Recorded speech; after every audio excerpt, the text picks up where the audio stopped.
Bentornati a Io non so di tappo, l'approfondimento di territori e denominazioni italiane rappresentate da produttori di eccellenza accomunati dall'aver scelto per i loro pregiati prodotti un tappo sostenibile innovativo. Andiamo a scoprire il vino di oggi.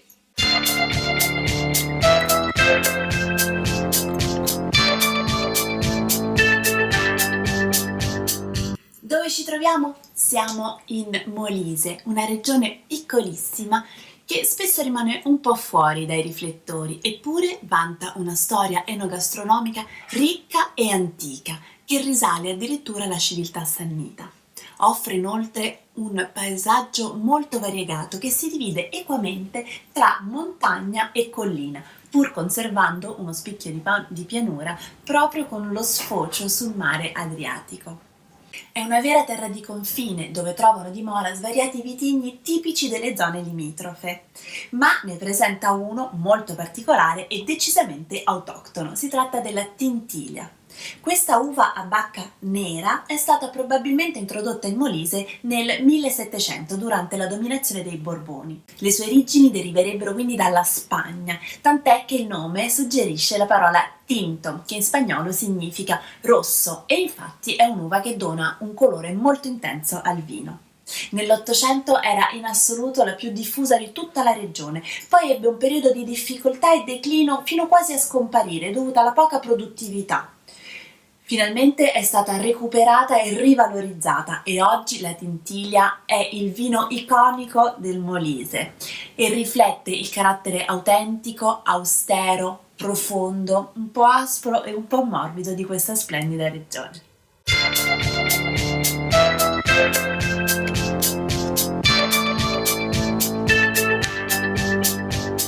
La cantina Herero sorge a Campobasso nel 2013 e nonostante sia così giovane è già diventata una delle realtà più apprezzate del Molise. Michele e Concetta portano avanti questa cantina di piccole dimensioni, orientata verso vini naturali di alta qualità e specializzati nella produzione in purezza di Tintilia, Montepulciano e Falanghina. La gestione è fatta in modo artigianale e nonostante le attrezzature in cantina siano moderne e innovative, gran parte delle lavorazioni sono fatte a mano e in alcuni vigneti è ritenuta viticoltura eroica. C'è anche una fortissima attenzione verso la sostenibilità ambientale, che si ritrova in moltissimi passaggi e particolari produttivi, ma che si esplicita nelle etichette fatte a mo' di segnalibro. Questo per sensibilizzare al riutilizzo della carta e invitare alla lettura e all'esaltazione della cultura, che viene anche veicolata tramite eventi formativi organizzati nello spazio esterno adiacente alla cantina.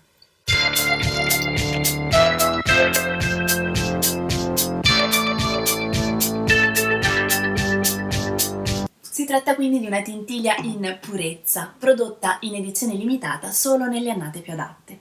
Le uve provengono da vigneti a circa 550 metri sul livello del mare e vengono lasciate maturare un po' più a lungo su pianta e attentamente selezionate in fase di raccolta.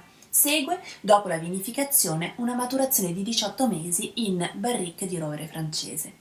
Ne deriva questo vino dal colore rosso rubino molto intenso, che sprigiona al naso evidenti sentori di frutta matura, confettura di amarene, mirtillo, prugna, unite a note floreali dove spicca la viola, oltre a toni di tabacco, radici di liquirizia e chiodi di garofano.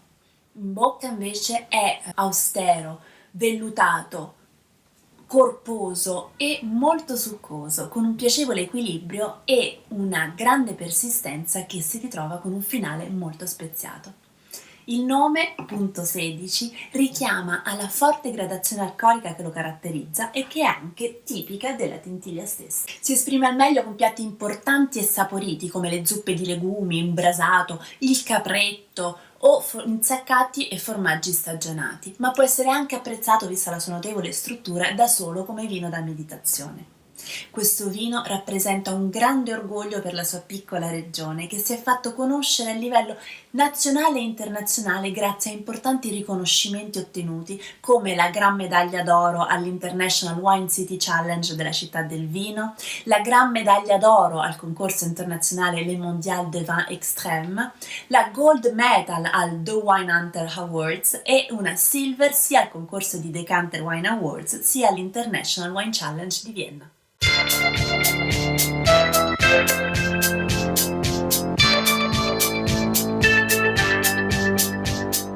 La loro grande attenzione per la sostenibilità ambientale e la filosofia green si riflette anche nella scelta del tappo e hanno voluto così puntare su un prodotto sicuro come il Select Green della Nomacork.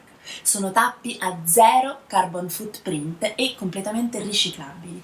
Quindi, come sottolinea il produttore stesso, sono perfetti per una cantina che utilizza integralmente energia elettrica prodotta da energie rinnovabili, dotate di fotovoltaico, luci a LED e impianto policombustibile per il recupero anche degli scarti di potatura.